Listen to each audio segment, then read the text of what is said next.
Hello, kitty cat. I've got my little cat here right next to me. He's hanging out being my assistant tonight. So here we are, project two, the digital line art project. And as you can see here, I've got a lot of line art. Keep in mind that we've got a couple different tools in our kit for this project. We've got completely solid black lines. That means when I get up close to them, they are not fuzzy. They are well considered. We're looking for lines that have good variation and good intentionality to them so that they don't look like little, well, some of these look a little scribbly, but they still have good energy to them, man. Good line art is what we want. Got a good variety of solid black shapes to thin line art pieces in here. And on top of that, in addition to the solid gray, you can also use white for this project. You can use black, solid lines, and then you can use patterning as well. So I just turned on this pattern. It is a fully solid black and white dot pattern. And you're gonna probably see me tonight start to implement this patterning throughout my project. Now, after I looked at this thing the other day when I was applying the patterns to it, I decided that the pattern that I did have on here, oops, come on, buddy, was too small or too big. My dots are too big. So I'm going to go back in, Control T. I don't know why, edit. There we go. The dots are too small, so I'm going to be making my dots quite a bit smaller. There we go. That's about half size. Now we're cooking with hot sauce. That's much better. They were just too big to be able to get them to do what I needed for them to do. But it's my goal as we continue to move forward tonight. I'm going to show you that was a print dot pattern. They also come in what we call it, offset, like an offset pattern. But you can use any type of pattern you would like for these projects. Show you another one here.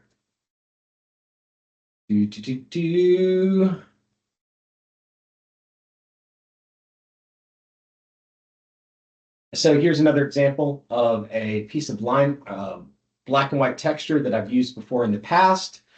It works really, really well. So you notice that as we get into this really up close, it is pure black and white, and it's sort of this grungy texture. You can look for those. There's also like ink marks and all kinds of other things on the internet, but we've got a lot of good tools within our Photoshop brush packs as well to be able to use for this. Just please make sure that everything is on 100% opacity. Other options and variations, you can take this black dot pattern here, and you can do a color overlay on it and turn it gray if you need to, and that'll give you sort of a middle tone.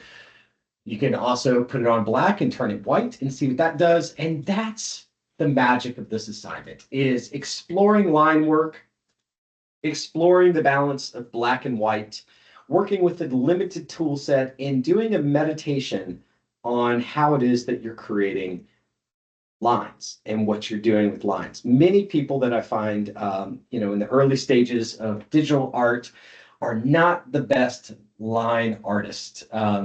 Sure, they might be able to do characters fairly well, but to be able to render other things within line and get that variation between the small little lines, the thicker lines, having energetic line work, this is a really important project for you guys when it comes to digital paint, digital illustration.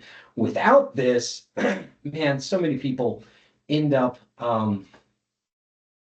sort of working someone, right,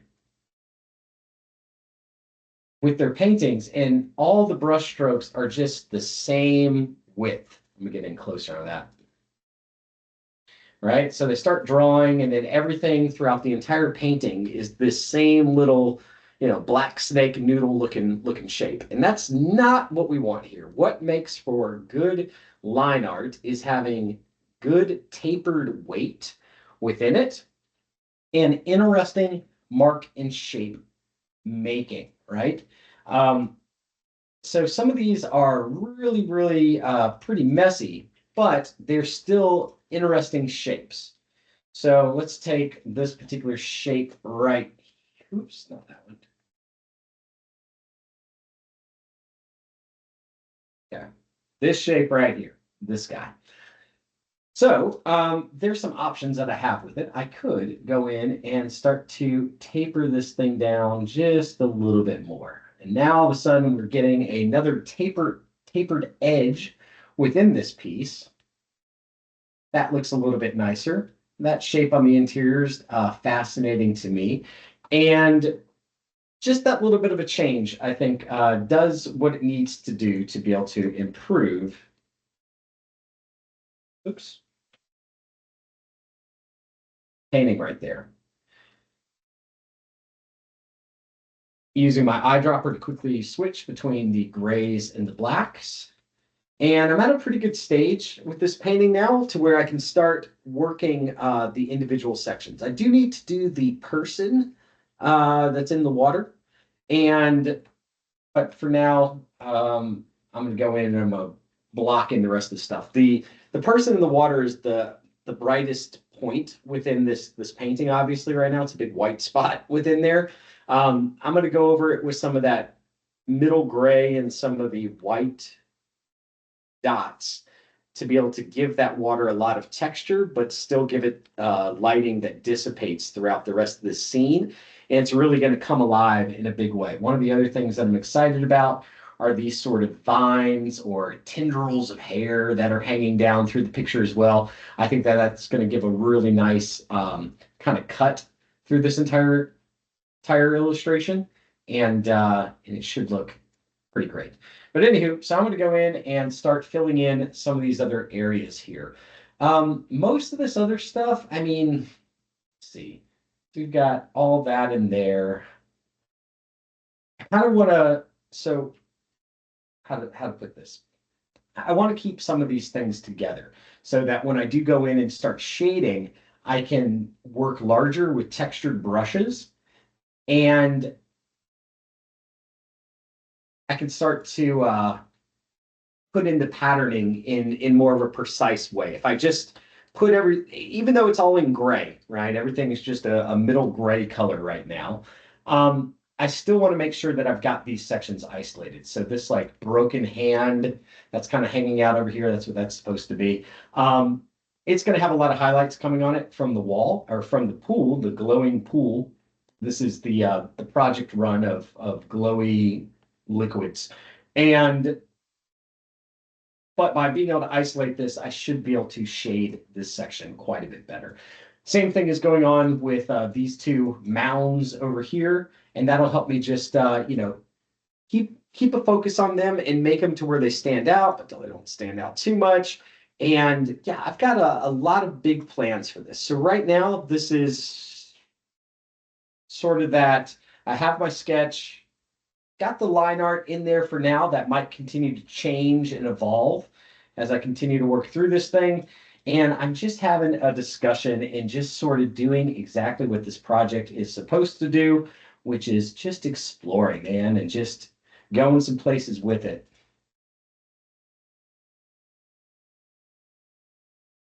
Oh, I see what's going on. I have something selected. Uh, that's like the one little section that's hiding. Okay, whatever. Let's keep it moving. So here we go. I'm just going to go in and start selecting and highlighting some of those other areas. I'm going to use the magic lasso tool for some of these. I think that's all one big section back there. I'm going to go select, modify, expand by 2. So under the select dropdown, going to modify and expand selection.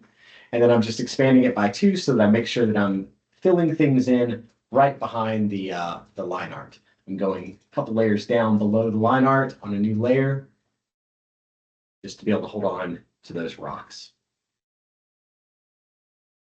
A couple little crags that didn't quite get colored in all the way.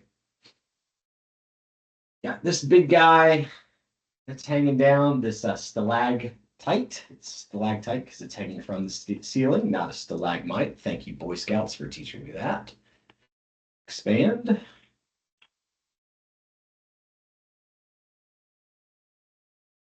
So when I was younger, back in my day, I used to really, really love comic books, Marvel Comics, DC, and then quickly, you get away from those, and then you get into like the Image Comics and Spawn and like Wildcats and all that type of stuff.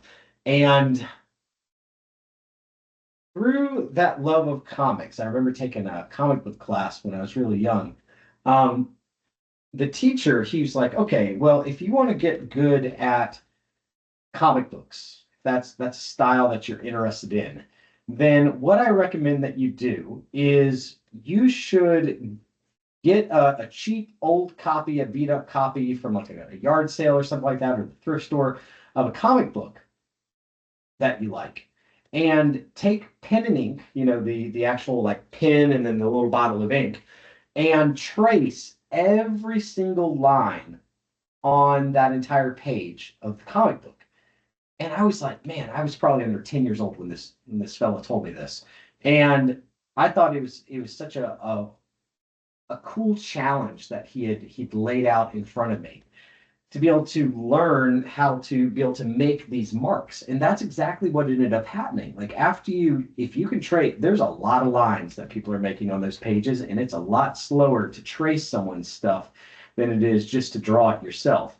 But through that process, it really taught me an awful lot about line making and what makes for good lines, what kind of different shapes, how the artist was actually going through and doing their hatching and doing their shading, and how they were drawing noses and how they were doing the character's eyes and how were they rendering hair. And I think it's such a cool exercise that I would recommend, if you want to get better at line art, if you want to get better at drawing, grab that method. Works absolutely great. You ever want to learn how to do Disney characters? Go grab yourself an Archie Disney comic and go trace out every single page or an entire page in there. Speaking of which, which comics have got? I heard this other thing one time when it comes to comic books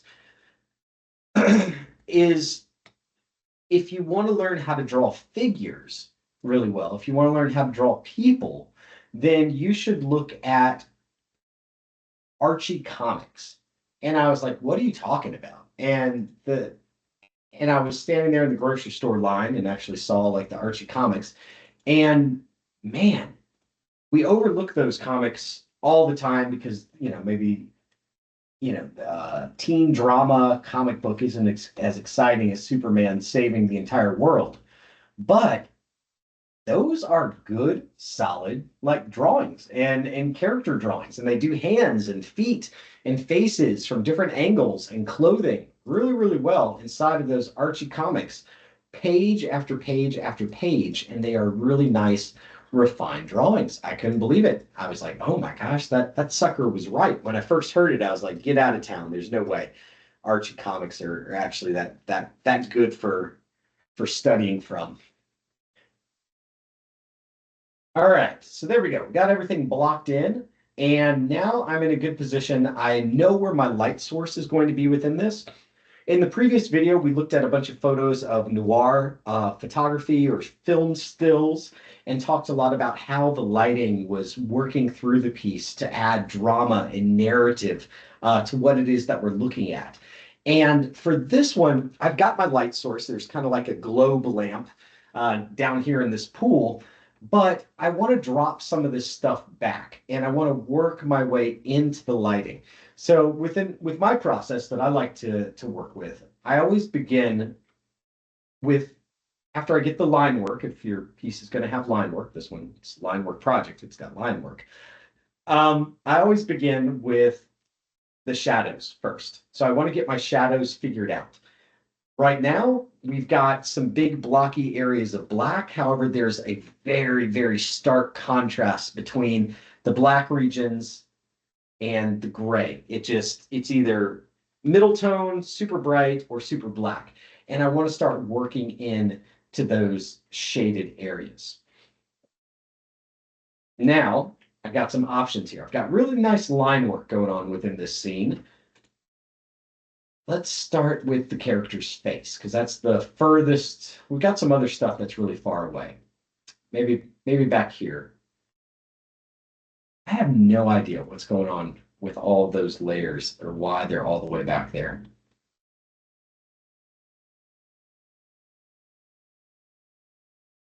Okay, that's the exact same thing. Nothing changed. I have no idea why that was on top. Okay. So let's start off with that stuff in the back, and I want to just sort of explore with some of my brushes. So a lot of these brushes, we've got some textured one, ground foundation. See what that looks like. Nice and big. And let's make sure that's black. The stamp brushes. Oh, that is not going to do what I want it to do. The stamp brushes they're okay. Yeah, not really that great. If you overuse these stamp brushes within your painting, all right, so I don't think I mean, that is a rock texture. However, keeping it honest with this project, I guess it is 100%, but it's still kind of gray. So I don't want to use that one. I want something that's more textural or a little bit sharper. Nope. No grays, pure black. Rock big. Yeah. If you overuse the stamp brushes, people will be able to tell that you are overusing the stamp brushes. So all of those are giving me sort of semi-transparent results, and I want to make sure that we're staying super dark here. Ooh, ribbon, I like you. That's cool. Hard square, soft ink, no wet oil, MB stripe. It's nice.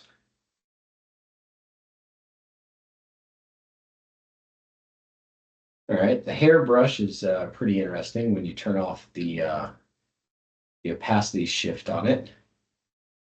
Still not what I'm looking for. So let's go to the Googles.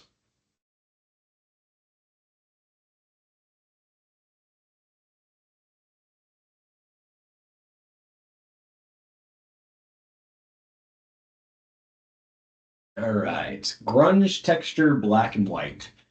What do we have here? What do we have? What do we have? Some of these are pretty cool looking. I'm looking for ones that have like super high contrast in them and no gray tones. That's more of what I want. All right, so this is for my back sections that I want to fade away and drop into the shadows. Starting on these bits right here, wherever they went.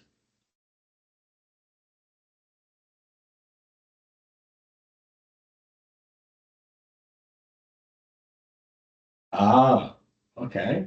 So I guess there's nothing behind there. Weird. It's fine. Go back up to my hard brush.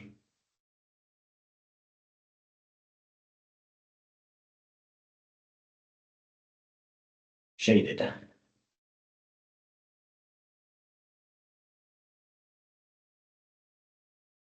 All right, so that little section right there, now I can actually grab it. I'm gonna hit Control V on my keyboard, and yeah, we can see that grunge texture starting to come in, but it's black and white. You can set it to screen or multiply to drop out the white or the black, your choice. We'll raise this guy up a little bit. For now, I'm just going to go select color range, I'm going to grab all the white that's in there and hit Control X. So that's removed. However, that's still giving me a little bit of a white outline there. And we said that's a no-no. We don't want to do that. So I'm going to color overlay it fully in black. And then I'm going to right click and go to rasterize layer style. Earlier today, I started working on the backgrounds for the CDC motion graphic that I'm going to be putting together. There we go. That's exactly what I wanted.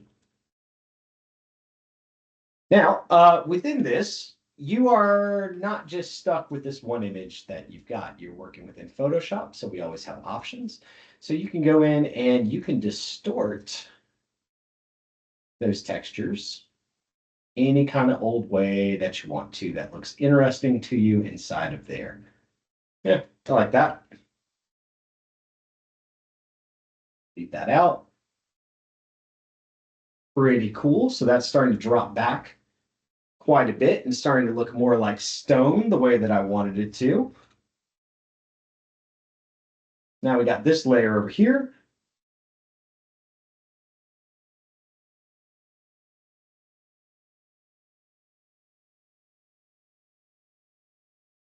All right, I think I've got my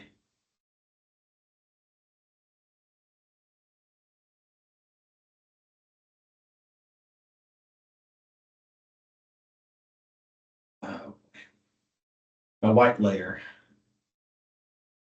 left over. Yeah, there it is. Cool. It's working pretty well for me. Let's turn it, twist it, stop format it. Then I'm just going to do double click on the gray space within the layer menu, color overlay black. That works for me. So now we're starting to get really, really nice deep textures. Right click again and rasterize the layer.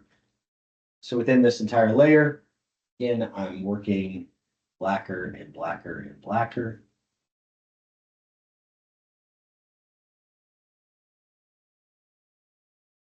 There it goes. So now it's really starting to fade into the background. Likely there's some more stones that I'm going to want to create in the top left-hand side and within those large black spaces. So let's see what we can do about that. We've got this layer. And right now it's fully black. I'm going to go over this one and I'm going to go to color overlay and let's grab our gray. I'm taking that same grunge texture. And if I drop it up here, yeah, it's okay.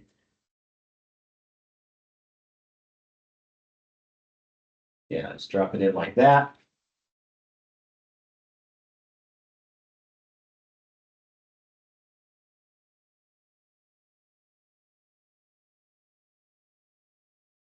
It's all working pretty well for me. So what I know I want to do with this is I'm just sort of using a subtractive method right now. Is I'm going to drop those print dots over the top of all this. And those print dots are going to cause these big gray areas to drop back even more.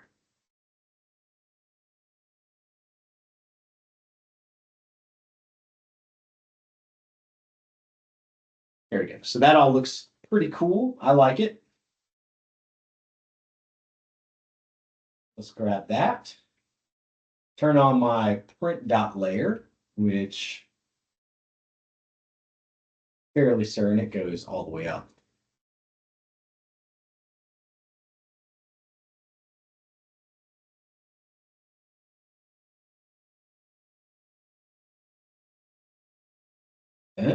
Nope, too far. Yep, that's right. Looks like I've got more of that stuff to erase, which I kind of like. This whole little chunky piece right over here is pretty interesting to me. Let's take that and move it right up in this section.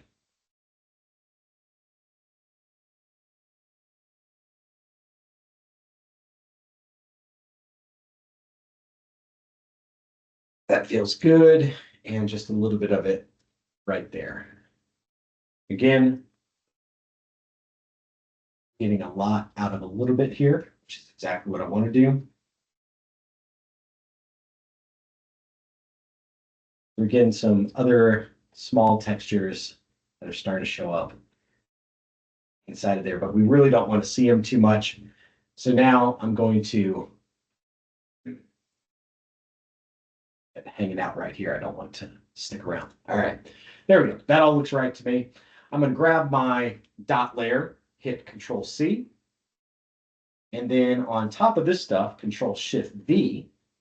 Now I can hide my dot layer, and you can see how all that stuff is starting to drop back in a pretty big way. I think we're still getting a little bit too close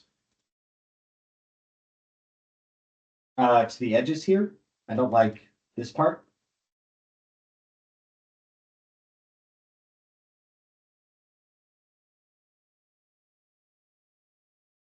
Just going to bring it down with another layer on top, even more to where it becomes more and more sparse, just so that we're getting the idea that there's something there. And this looks like it's out of a zine or some kind of like punk rock publication from the 1980s at this point. Grungy. Same thing with this one. It's good. I'm just going to drop it down even more just so that we're creating a little bit of noise, a little bit of impression of shapes going on in here.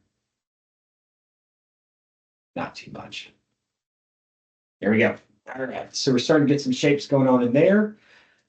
Let's go in and now we drop back the other two in a big way. I think that we can likely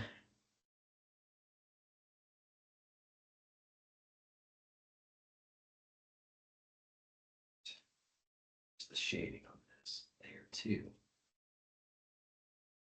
I could have sworn I filled that whole little section in. I don't know what happened.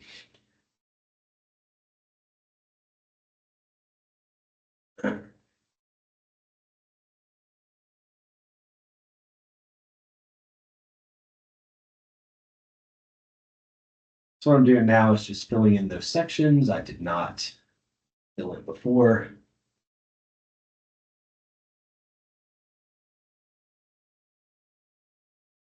And these are some more very shaded areas where the light's really not going to hit. These are the recessed sections on this.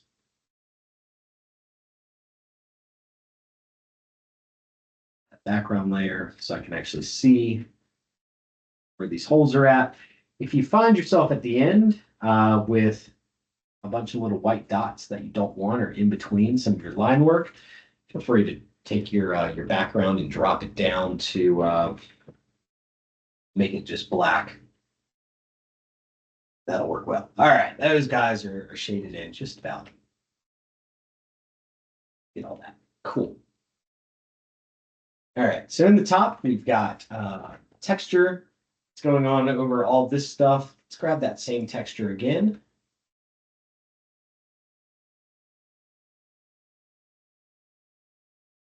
Just hitting Control C for now. And I'm just going to go working on top of those previous layers just to be able to drop some of this stuff down even more. Just a little bit of it here and there. Duplicating that same layer. And a lot of this is going to end up being sort of, there we go, getting a little bit darker. Additive, subtractive methods, figuring out what works, what looks good.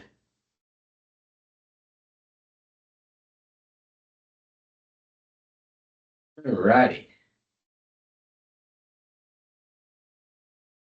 I like it. And now let's grab that entire layer. I'm going to go back to my dot layer that I have in here. Control C.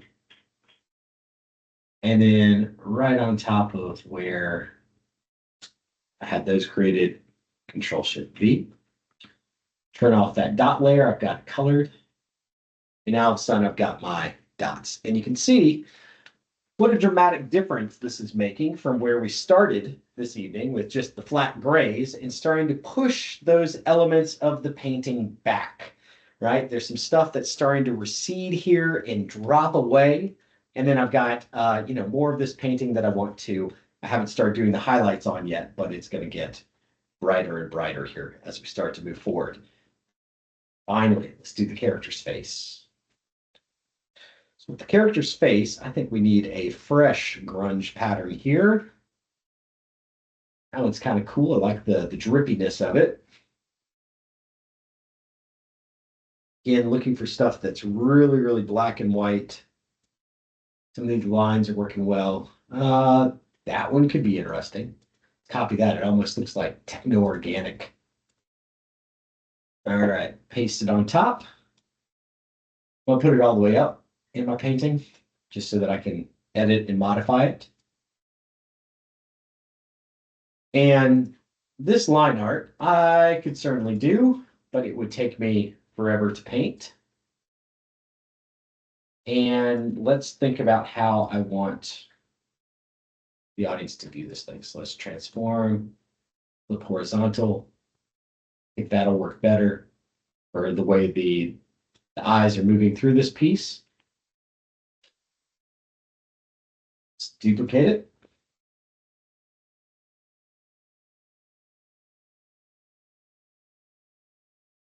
Down, select, color range, white.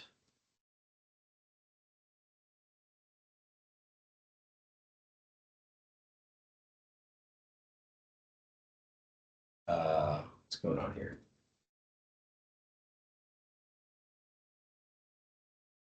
Select, color range, white. Control X, there we go. Same trick, double clicking, doing color overlay to make it fully black. Oh, that looks awesome. Hit OK and rasterize layer style.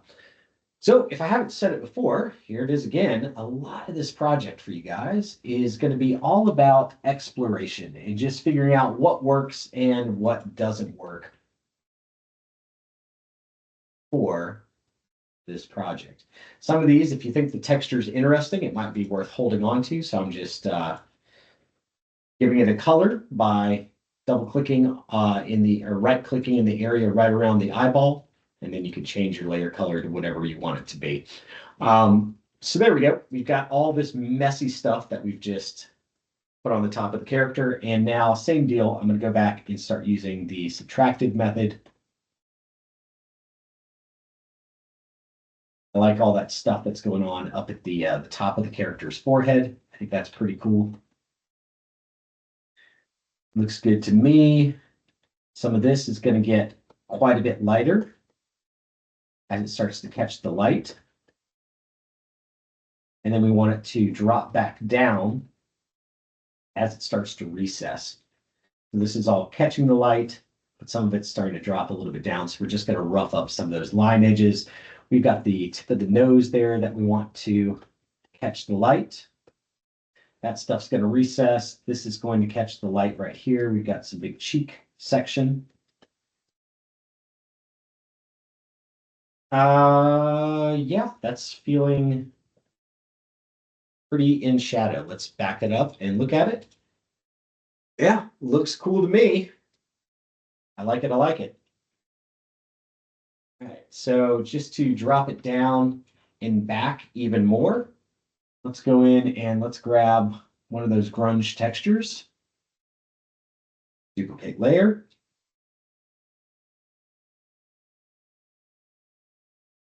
There's the character's face. Using my navigator to quickly zoom and move around my piece. And we've got this big old grunge texture here, so I'm going to rotate it now.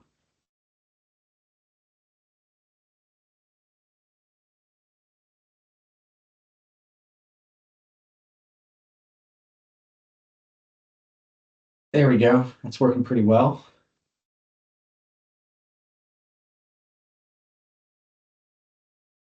Oops, it's white. I don't know how we got there. Let's go black.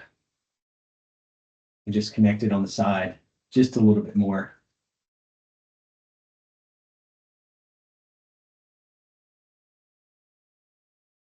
Pretty radical.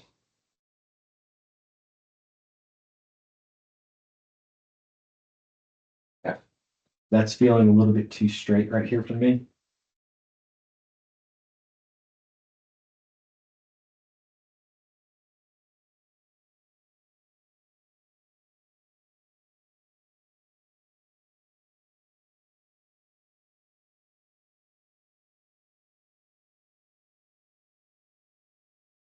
Create some little bit of noise. That all feels good. I like it. We're starting to get sort of a cheekbony structure.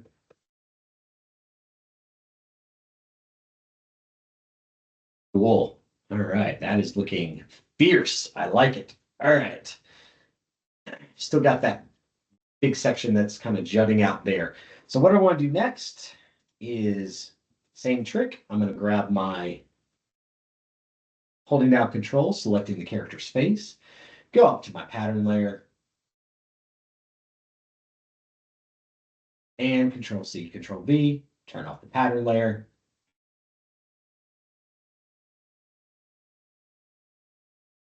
Control C, Control V. There we go. All right, so now we've got the character's face, which is really starting to drop back within our shot. And I'm going to go on to that same pattern layer that I just pasted in there.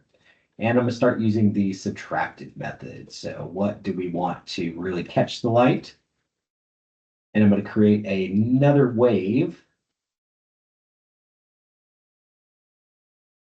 This is all going to catch the light right here. We've got big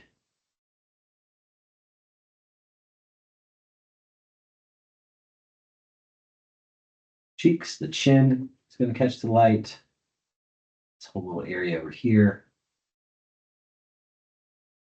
So pulling back those shadows. And now we can see ourselves really starting to create a bit on the lips.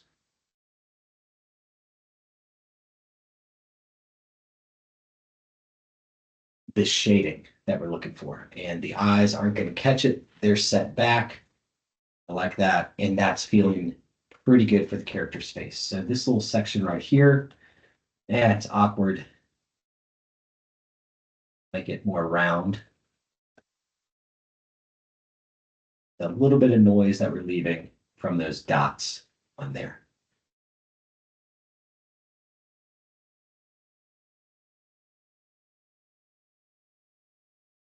And just to be able to break this down just a little bit more, since it's such an awkward darn shape that we're creating. I see. So it's supposed to be part of her cheek as well that's sticking out.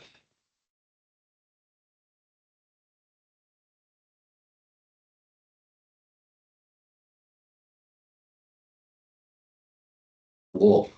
All right. That's looking pretty awesome.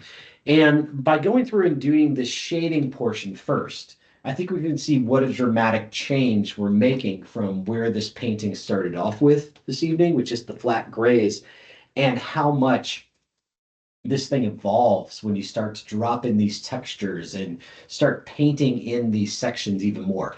The line art that I put in there previously is still there, and this is still helping to inform how my shadows and my lighting is going to work. Maybe the best example of this would be this big stalactite over here on the left-hand side. So let's go in and try to approach it. We had this lovely shape from just a moment ago. We're going to rotate that now and try to pull the viewer's attention down with it to make it a little bit sharper. So again, I want the light not to be able to hit the back right-hand side of this stalagmite that's coming down. We're going to put some shading into this. There we go. Merging it down. Go down to the layer that has it. Control C, Control Shift V. I'm going to delete that previous one. Now that's in there.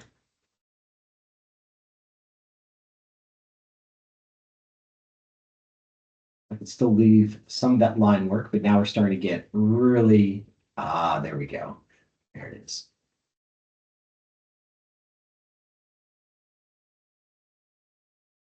Turn it down a little bit so I can actually see what it is I'm working on and still see the previous lines that were in there. There we go. So all this stuff down at the bottom, we don't really want it to catch any of these lines. That's going to be getting highlights. But there's still some sections that can be pushed a little bit further back.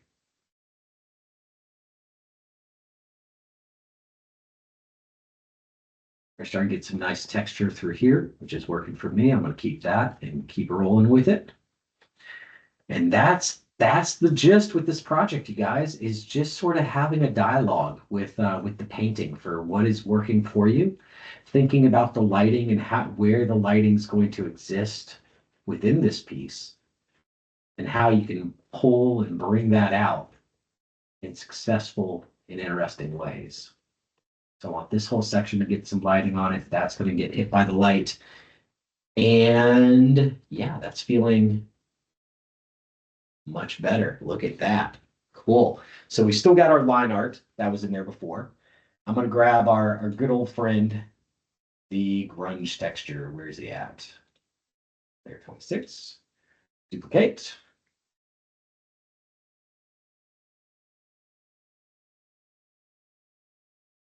And let's drop it right on top of this other one.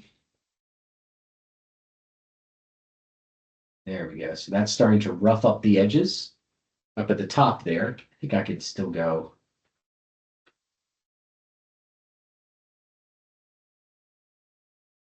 a little bit further with that. That looks good to me.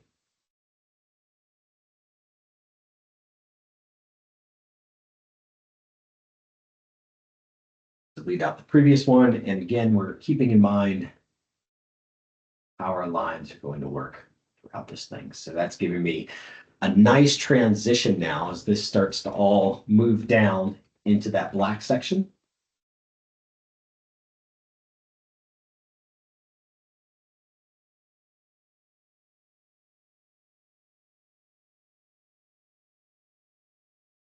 Go ahead and start to fill in some of that line just a little bit more.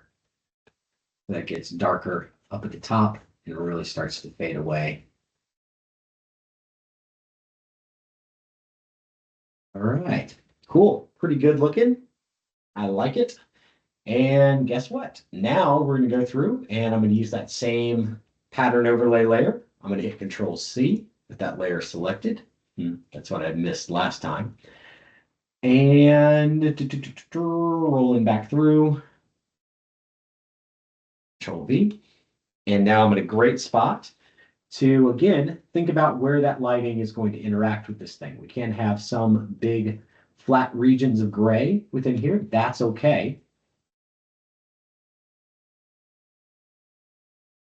But this is really just to be able to help me transition into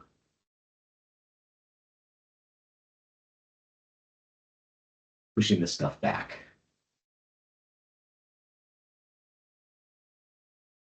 So those little lines all of a sudden become sort of another middle gray line.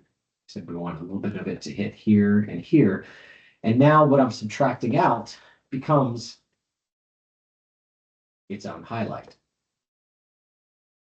I'm being intentional with the way that I'm using the eraser brush because I'm creating a new form and a new shape with the eraser. And that's what's going to make this thing work. Wow, look at that. So that is starting to look really, really cool. And you can see how it's starting to fade into the background on this piece. So within this mini layers, let's give them all a color, red, turn them on. I went from the line art with this gray piece that is, let me zoom in a little bit more so you can see it. I went from this gray stalactite, because it's hanging from the ceiling, to dropping in a pattern right? Just to be able to think about the lighting. A little bit of the grunge to attach it to the ceiling. A little bit more just to be able to attach it. And now we've got our print dots on there. I haven't used white, and already with just using blacks and those dots and pattern, I've been able to create a really, really strong and interesting visual result for this stalagmite, and I haven't even had to use the white yet within this scene. So big suggestion for you guys, do the shadows first, and then those white highlights at the very end are just going to make this thing pop even more. Don't forget that you can also add gray dots over the white highlights to be able to tone the brightness of that white back a little bit so that it's not quite so acidic. And that'll help give you a little bit more of a gradient without messing with your opacity or using any type of fuzzy brush. I'm going to keep working through on this thing for this session, but yeah, I'm going to stop the recording now, and I hope this gives you a good idea of where you're heading with the next steps. Stay tuned. This one's going to turn out really cool.